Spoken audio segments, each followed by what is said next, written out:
Assalamualaikum warahmatullahi wabarakatuh. Waalaikumsalam warahmatullahi wabarakatuh. Selamat pagi semuanya. Di pertemuan kali ini kami dari kelompok 4 akan mempresentasikan materi tentang hakikat manusia menurut Islam. Di sini saya tidak sendiri, saya bersama dengan Saiful Ramdhani dan kita mulai materinya. Di sini slide selanjutnya ada pembahasan. Yang pertama adalah pemahaman hakikat, konsep manusia, kutipan ayat Al-Quran, dan hadis kesimpulan. Next lagi. Ya, pertama adalah tentang definisi atau penilaian dari hakikat. Di sini hakikat adalah inti atau esensi dari suatu hal yang konsep. Ini adalah esensial atau karakteristik yang mendasari atau menjadi dasar dari sesuatu, menggambarkan sifat yang paling mendasar atau yang sebenarnya dari suatu hal. Dalam konteks filosofis atau spiritual, hakikat juga dapat merujuk pada pemahaman mendalam tentang realitas atau eksistensi yang melampaui pengetahuan yang terlihat secara fisik. Jadi dari segi pemahaman yang saya dapat tentang definisi ya dari hakikat, jadi yang pertama itu yang perlu kalian pahami adalah hakikat itu tidak dapat dilihat atau disentuh.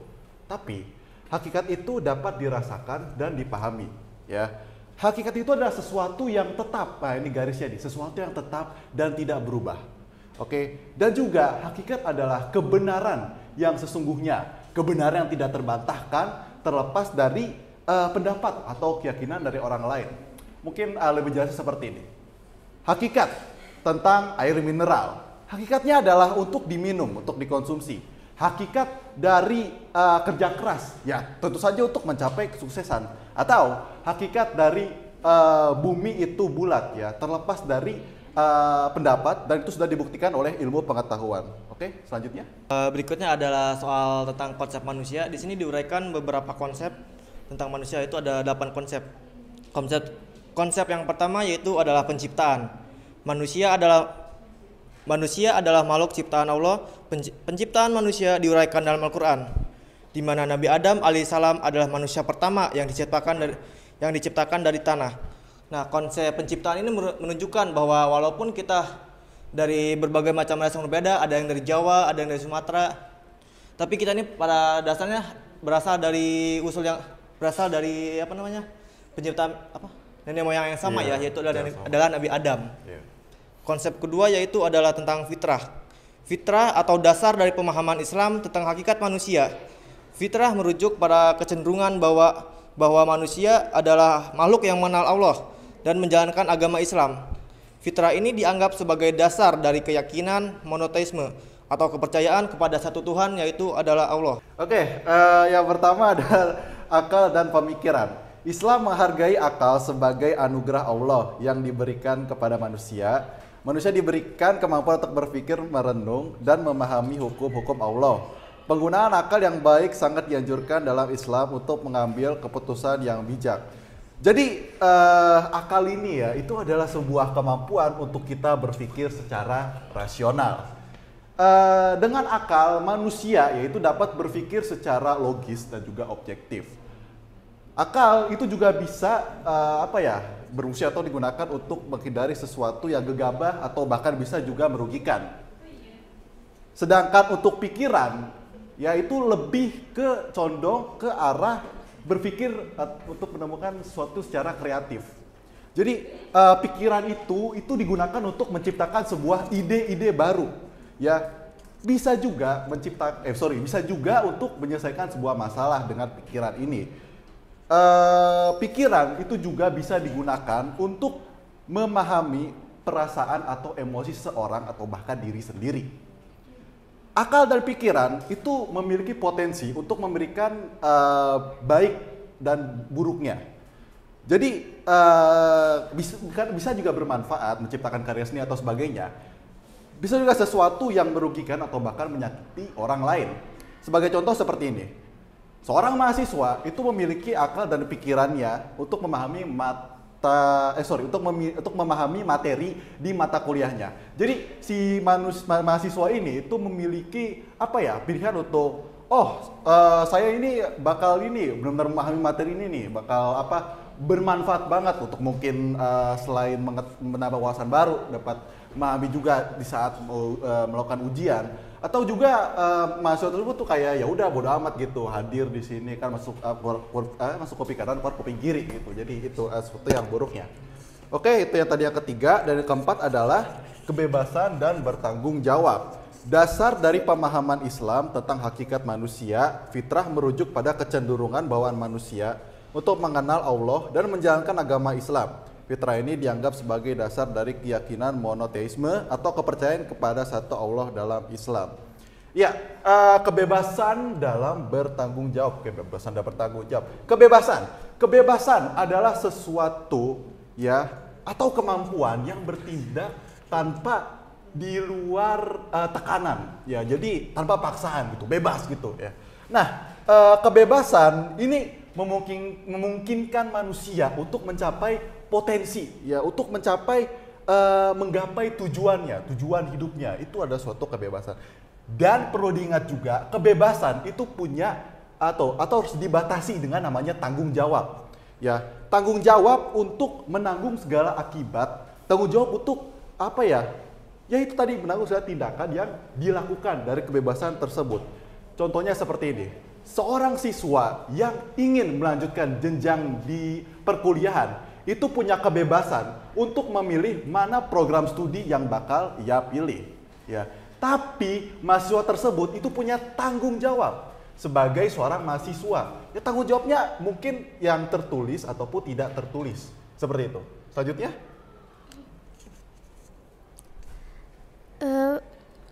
Poin kelima adalah solidaritas dan kepedulian sosial. Islam mendorong solidaritas sosial dan kepribadian terhadap sesama manusia. Manusia diharapkan untuk membantu yang lemah dan dibutuhkan dalam masyarakat. Contoh zakat itu sumbangan wajib adalah contoh nyata dari nilai ini. Solidaritas adalah perasaan saling percaya antara para anggota dalam suatu kelompok ataupun komunitas.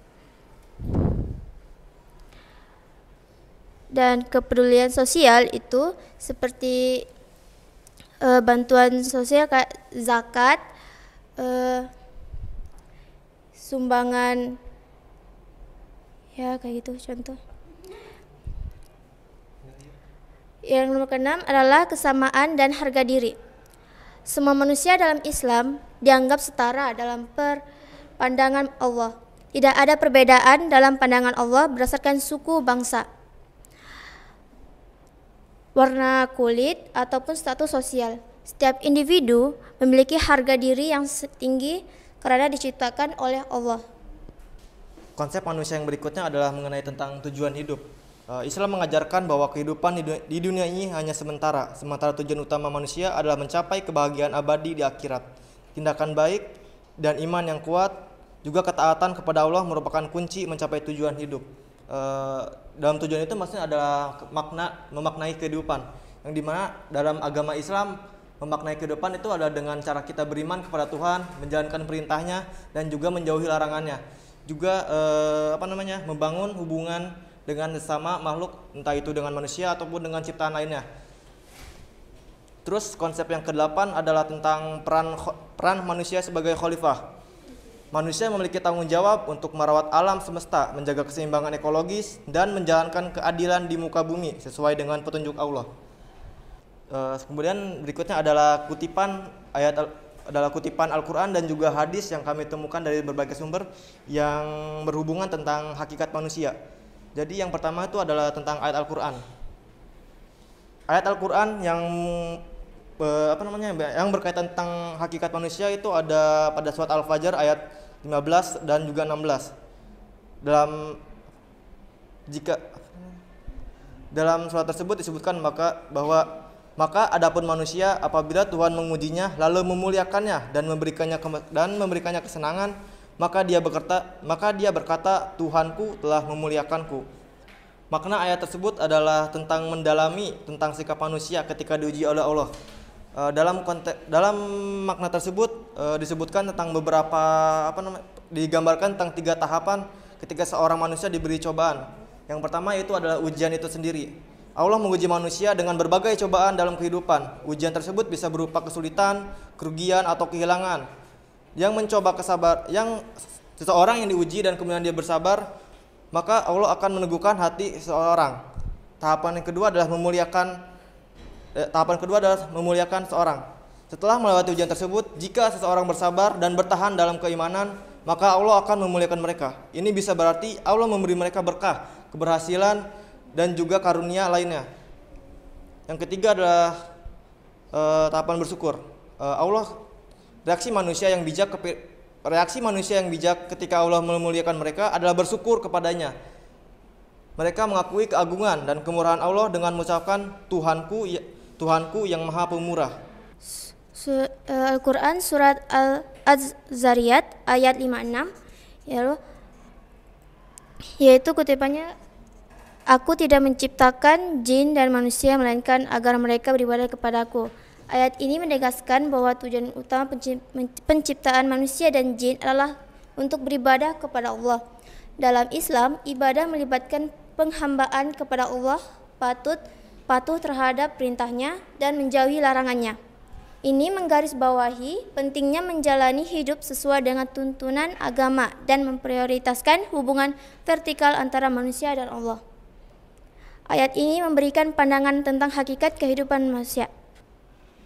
Kutipan ayat berikutnya adalah surat Al-Imran ayat 59, yang artinya sesungguhnya perumpamaan penciptaan Isa bagi Allah seperti penciptaan Adam. Dia menciptakan dari tanah, kemudian dia berkata, jadilah, maka jadilah sesuatu itu. Nah, ayat ini menunjukkan bahwa manusia adalah ciptaan Allah yang paling mulia. Manusia diciptakan dengan akal dan nafsu, sehingga dapat membedakan antara yang baik dan mana yang buruk.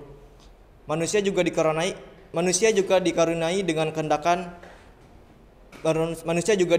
kehendak bebas, sehingga dapat memilih jalan hidupnya sendiri. Selain itu, manusia juga dikaruniai amanah untuk menjadi khalifah di bumi. Selanjutnya dari hadis ya. Itu ada dari hadis riwayat Muslim dari Abu Hurairah radhiyallahu an. Ya, maknanya aja. Oke, mungkin karena terlalu panjang ya kutipan ini. Jadi di hadis ini ya yang saya tangkap adalah bahwa Allah ini menciptakan Adam ya, atau dalam konteks ini manusia itu dari berbagai jenis tanah yang tersebar di seluruh bumi, oke? Jadi di sini nih terdapat perbedaan gitu dari segi manusia, dari segi warna kulit, dari segi letak geografis, dari segi posisi sosial, tergantung pada jenis tanah dalam konteks ini ya, jenis tanah dari tempat mereka berasal. Selain itu hadis ini menggambarkan bahwa ketika manusia mengucapkan kalimat tauhid, yaitu la ilaha illallah, tidak Tuhan selain Allah, langit membenci tindakan mereka. Namun jika mereka merendahkan diri dengan kalimat tersebut, langit membuka pintu-pintunya untuk mereka dan Allah menetapkan ukuran tanah yang diambil dari mereka. Di sini mengajarkan nilai rendah hati dan pentingnya kesadaran akan tauhid dalam hubungan manusia dengan Allah. Begitu. Oke, selanjutnya. Oke, kesimpulannya adalah Islam memandang manusia bukan hanya sebagai makhluk, tetapi sebagai khalifah yang bertanggung jawab atas bumi yang diciptakan oleh Allah. Dalam rangka memahami diri mereka sendiri dan menjalani kehidupan yang bermakna, umat Islam dihimbau untuk merenungkan dan menghayati hakikat manusia menurut ajaran agamanya yang mulia ini. Oke, mungkin itu saja presentasi dari kelompok kami. Jika ada yang ingin kalian pertanyakan, silakan untuk bertanya. Assalamualaikum warahmatullahi wabarakatuh. Waalaikumsalam warahmatullahi wabarakatuh. Perkenalkan, nama saya Syahda. Di sini saya izin bertanya. Sebenarnya ada satu pertanyaan yang mengganggu saya, dan kebetulan pertanyaan ini berkaitan dengan hakikat manusia yang telah kalian jelaskan di materi kalian tadi. Nah, pertanyaannya ialah mengenai hakikat manusia. Seperti yang kita ketahui bahwa manusia dan jin itu diciptakan tidak lain untuk bersujud dan beribadah kepada Allah, betul?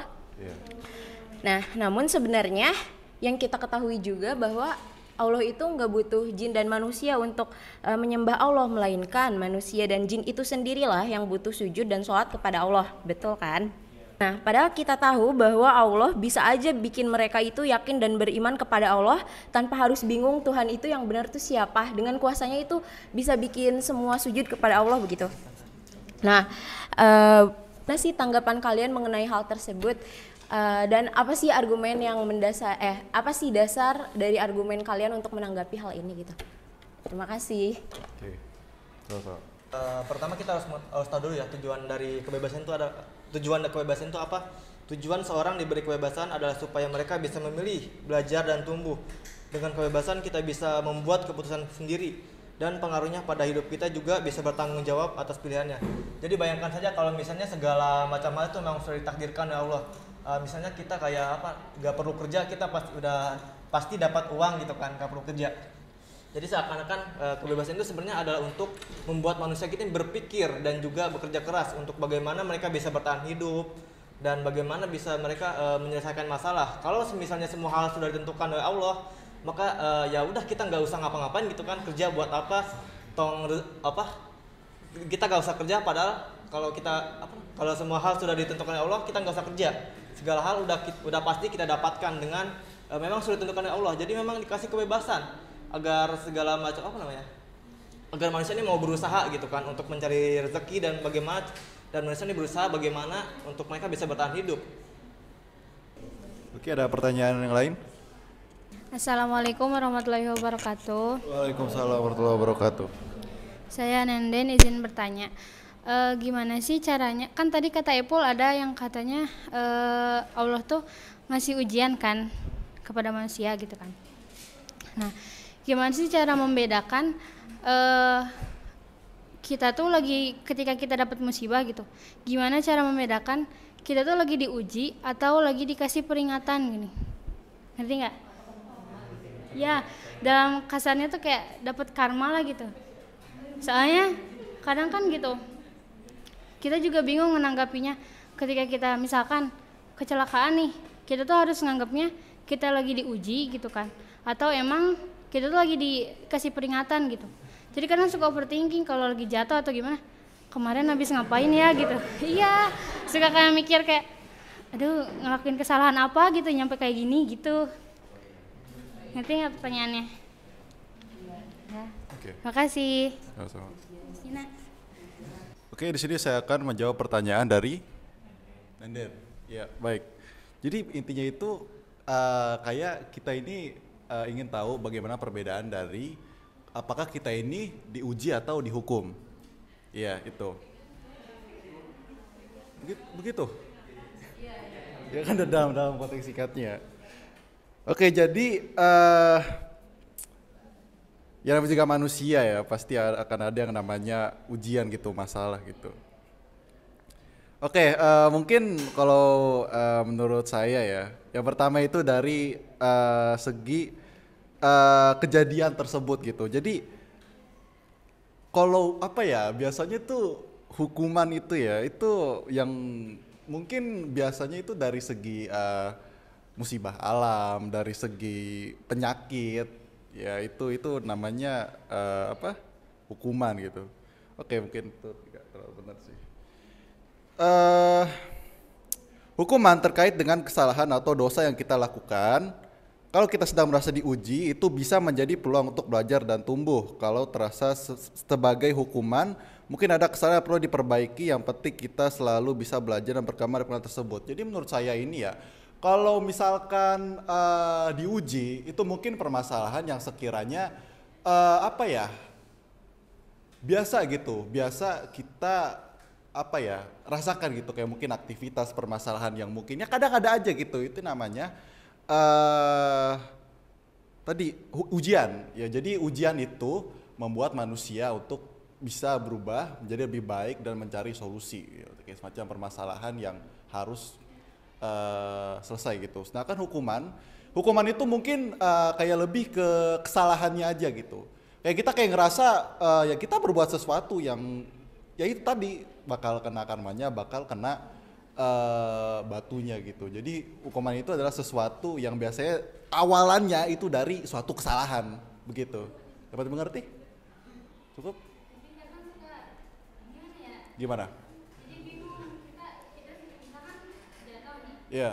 Terus harus mikirnya tuh kayak gimana? Kecelakaan gitu. Jadi kadang suka bingung mikir ini tuh ujian atau ini Kalau menurut saya ya, kalau kita kalau menurut saya dalam konteks itu masuknya dalam ujian.